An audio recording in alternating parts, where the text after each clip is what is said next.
Из кадетов в штурманы. Сысердским школьникам офицеры и курсанты Челябинского филиала военно-воздушной академии рассказали о профессии летчика. Занятие прошло в рамках программы патриотического воспитания. Пойти учиться будущие военные могут по 3 специальностям: авиационный штурман, офицер боевого управления и оператор по управлению беспилотными летательными аппаратами. Для того, чтобы поступить в академию, школьникам необходимо пройти медицинское обследование, сдать экзамен по физике и иметь минимальную физическую подготовку. Например, подтягиваться на перекладе не нужно не менее 4 раз.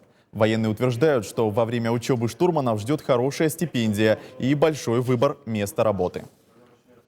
Согласно распределению, по всем аэродромам военным нашей страны, там, где стоят самолеты, где есть штурман, практически от Сахалина до Кольского полуострова